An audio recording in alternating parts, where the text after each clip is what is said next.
Let us continue from where we left off last time. So we saw fields, field extensions, algebraic extensions, transcendental extensions, some examples of those. What is the meaning of degree of an element? When is an element algebraic? When is an element transcendental? What is the degree of an algebraic element? What is a minimal polynomial? What is the degree of an algebraic extension? These things, right? So before we go ahead now, let us consider a very basic construction about integral domains. This is valid for all integral domains, but we are concerned only with UFDs because we want integral domains where unique factorization is possible, just like over the integers. Okay, so we want to deal with arbitrary setting where the behavior of elements is very much like the behavior of integers. Therefore, we need integral domain property, but we also need unique factorization. Therefore, we will work with what are called UFDs or unique factorization domains. So you have already seen UFDs before, so we will not revise this again. Okay, let me just start with D being a unique factorization domain. Okay, D is a UFD. Then definitely D is also an integral domain. Now, I define an equivalence relation on the set D cross D minus 0. Okay, so I'm looking at all tuples A comma B, tuples of the form A comma B, where the first element is an element of D, second element is also an element of D, but it has to be non-zero, right? What are we trying to do here? This is exactly what we're trying to do here. We are trying to construct a field out of fractions where the numerator and denominator of every fraction is an element in D. Okay, so think about it. The field of rational numbers, it is a field of fractions where in every fraction the numerator and denominator is an integer, right? And the denominator is a non-zero integer. That is exactly what we are going to do here for an arbitrary unique factorization domain. We will start with the domain D and construct a field of fractions where now in every fraction the numerator and denominator are elements of D and the denominator is a non-zero element of D. So how do we do that? By defining fractions, right? So fractions are defined as tuples of the form A comma B, where B is non-zero, okay? But there can be many elements of the form A comma B, which should ideally mean the same thing, just as in integers. 1 by 2 is equal to 2 by 4, correct? Over the integers, when you consider the fraction 1 by 2, that's equal to the fraction 2 by 4. What is the meaning of that? When you cross multiply, you get equality. So that is the equivalence relation we put among the fractions, even for a domain. So take any two pairs A comma B and C comma B. We say that they are equivalent or they will define the same fraction if cross multiplication, numerator A times denominator D is equal to numerator C times denominator B. Okay, so they are equivalent if and only if AD is equal to BC. This is an equivalence relation that is easy to check. You can check it on your own. Okay. Once you have equivalence relations, you can consider the classes with respect to these equivalents, the equivalence classes, right? So each equivalence class, so the equivalence class of the tuple A comma B will be denoted by the fraction notation A by B. You understand? Just over the integers also. For example, when you say 1 by 2, it's the rational number 1 by 2, but you can think of it as the equivalence class of tuples of the form 1, 2, 2, 4, 3, 6, 4, 8, each of which when you reduce becomes the fraction 1 by 2, right? Similarly, A by B denotes the set of all tuples A, B, each of which when reduced denotes the same fraction, which we will call A by B. Okay, so this is the construction of field of fractions, right? We will form fractions out of elements in D by using this equivalence relation, where the numerator and denominator are elements in D and the denominator is non-zero. These fractions will form a field. Okay, so it follows. Now you check on your own. Okay, check that the set of all equivalence classes A by B, where A, B are in B and B is non-zero, I'll call this QD, Q sub D. Addition, subtraction, multiplication, they are all defined in exactly the same way as you do over integers and rational numbers. Okay, so I'm not defining them separately, they are done in exactly the same way. So with respect to all those operations, QD is a field, okay, which we call the field of fractions of D. Okay, check on your own that this is a field with respect to usual operations. All right, so as a simple example, now you can convince yourself, repeat this construction for D equal to Z. Okay, take the integers, repeat this construction, you will be able to see that Q sub Z is exactly the set of rational numbers Q. Okay, repeat it as it is given here, start with the integers, repeat it and see, you will get exactly all rational numbers Q. Okay, so this is just a generalization of the construction of rational numbers from integers when you consider an arbitrary unique factorization domain. Why is this interesting? This is very interesting first because this gives us constructions of new fields from integral domains. Okay. All right. So now let's look at factorization over a UFD, how it is related to factorization over the corresponding field of fractions, its field of fractions. Okay. So R be a UFD. Now henceforth I'll call it R. So let R be a UFD. And for a polynomial fx, let's call this a0, a1, x plus up to an x raised to n. The content of this polynomial is, we call it C of f. C of f is denoted as, what is this? This is not the tuple. What I mean here is the ideal generated by the elements a0, a1 up to an.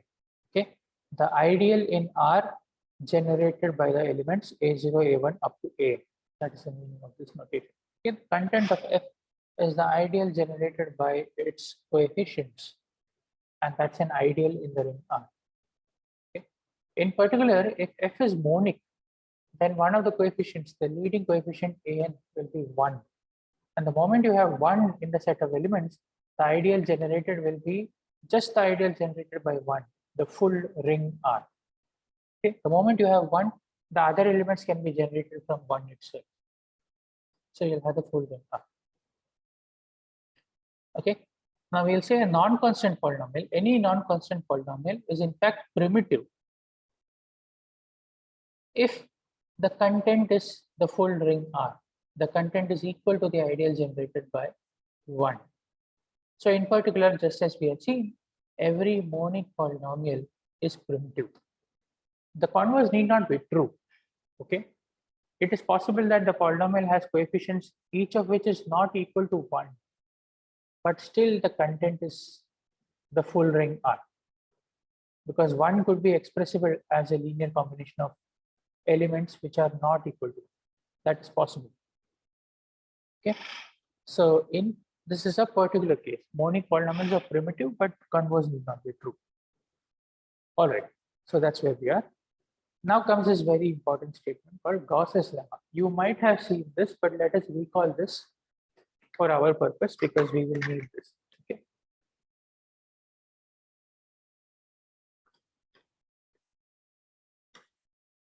So what does Gauss's lemma say? Gauss's lemma says that if R is a UFD and F is its field of fractions.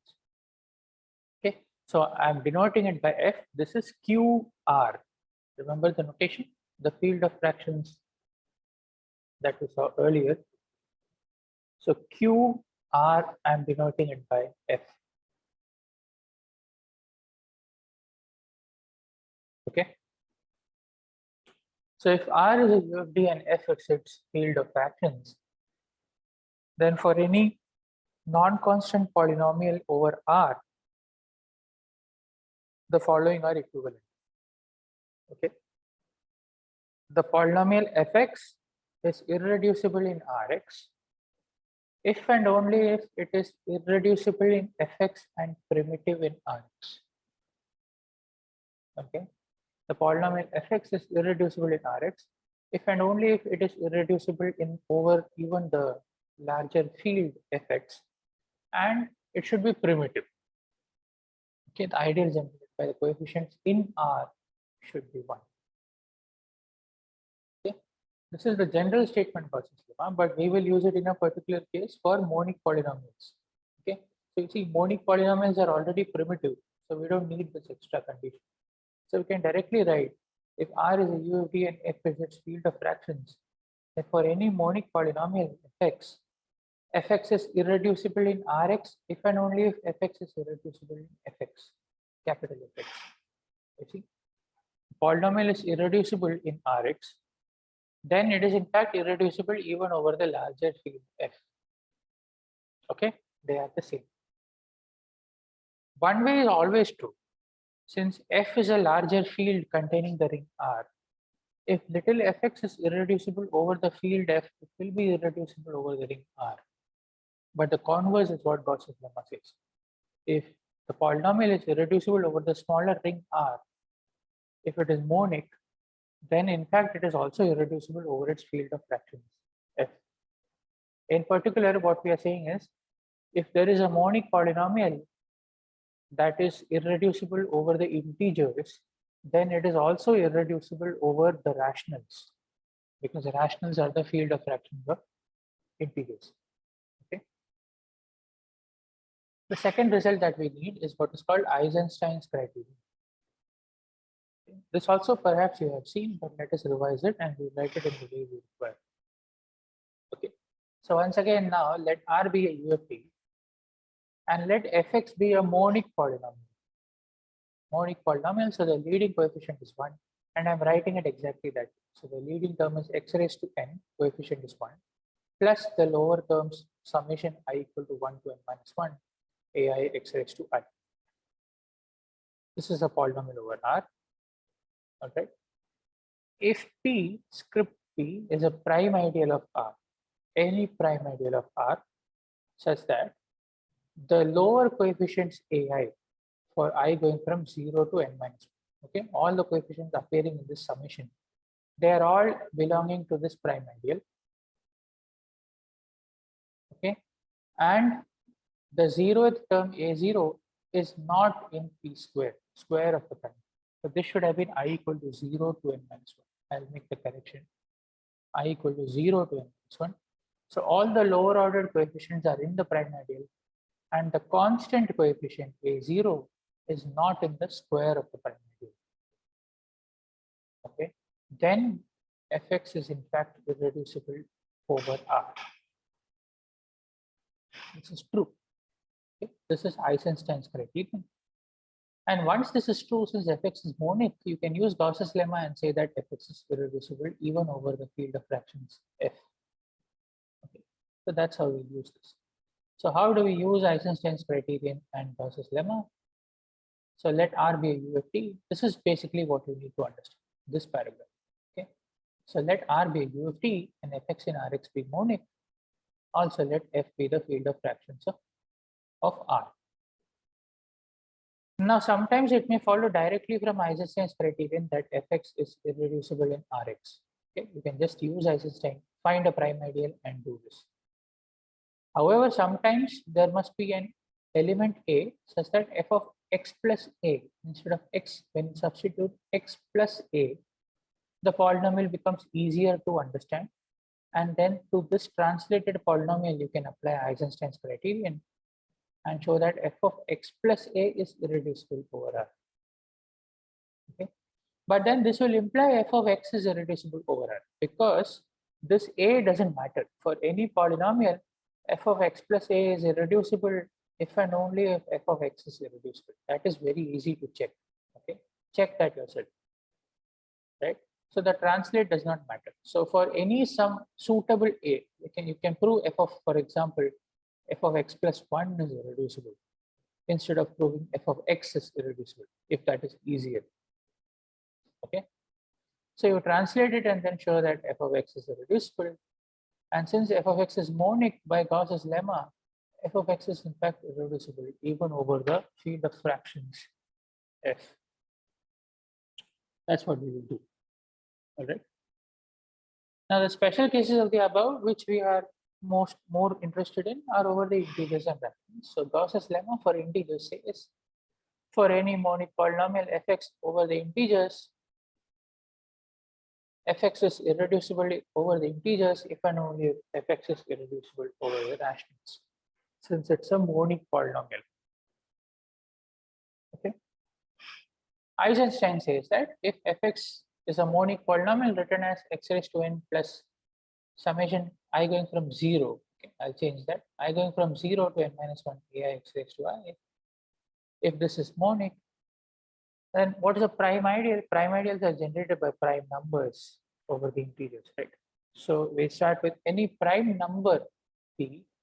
If p is a prime number such that p divides ai for all the smaller coefficients ai, which is the same as saying ai is in the prime ideal p times z. Okay. So if p divides ai for all I going from 0 to n minus 1, but p square does not divide the constant coefficient a0, then the polynomial fx is irreducible over zx. I have to write here zx, okay, over zx. And then by Gauss's lemma, it is irreducible over the rationals. So I'll make the correction here. Okay. So let's look at a nice example of what we just saw. So let f of x be the polynomial x cubed minus 2 over the rational numbers. But you see, by looking at the coefficients, this is in fact a polynomial over just the integers. Now take the prime p is equal to 2. Okay. The leading coefficient here is 1. Forget the leading coefficient. What are the lower coefficients? There is only one lower coefficient, minus 2. This is also the constant coefficient. Okay. So the prime p divides all the lower coefficients because 2 divides minus 2.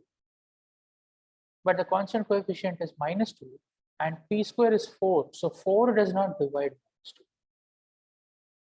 So the conditions of Eisenstein's criterion are satisfied. The prime p divides the lower ordered coefficients, but the square of that prime does not divide the constant coefficient. And therefore fx is irreducible. This polynomial x cubed minus 2 is irreducible over the integers in the polynomial ring zx. And then by Gauss's lemma, since it is monic, it is also irreducible in the polynomial ring qx. So this is one very clean technique of proving that a polynomial is irreducible. Okay. All right, but now looking at this polynomial itself, clearly the roots of this polynomial are the cube roots of 2, right? Cube roots of 2 are exactly the complex numbers. The cube root 2, which is the real number, then cube root 2 times zeta 3, and cube root 2 times zeta 3 square, where zeta 3 is the cube root of unity, e raised to 2 pi I by 3. Okay, the principal, the primitive cube root of unity. Okay, so the roots of cube roots of 2 are the three complex numbers: cube root of 2 as a real number, then zeta 3 times cube root of 2, and zeta 3 square times cube root of 2. But these three are all the roots of f of x. And as we have seen, since the polynomial is irreducible and monic, these three numbers are therefore all algebraic over Q. But the irreducible polynomials of each of these three are also the same, as we have seen in the theorem before, because this is an irreducible polynomial, right? So the minimal polynomials of cube root 2, zeta 3 times cube root 2, zeta 3 square times cube root 2 are all equal to f of x, because fx is monic irreducible. Okay, therefore go back to the theorem. So for the first equality we used proposition 1.8 from this notes. Then now for the next one use proposition 1.6 from this notes. Okay, go back and check that this also means that the fields q round bracket cube root 2, q round bracket zeta 3 times cube root 2, q round bracket zeta 3 square times cube root 2, they are all isomorphic. Okay, isomorphic to what? They are all actually isomorphic to qx mod the minimal polynomial fx, the ideal generated by the minimal polynomial fx. Okay. Further, what we also know is once we have this, we know that the degree of the quotient is also equal to the degree of the polynomial, and this polynomial has degree 3. So the degree of each of these field extensions over Q is equal to 3. Okay, so the rest of the workout was easy, coming from the previous theorems or the propositions that we have seen. The main thing that we had to show here was that the polynomial x cube minus 2 is irreducible, for which we are using Eisenstein's criterion and Gauss's lemma. This makes the job very easy. Okay. Now the proof of Eisenstein and Gauss's lemma we are not doing in this course. You might have seen it earlier. If you have not seen, you can assume these two theorems as they are. Okay, they will not do the proof. Okay. So at this point, I'll stop and then we'll continue with what are called cyclotomic extensions.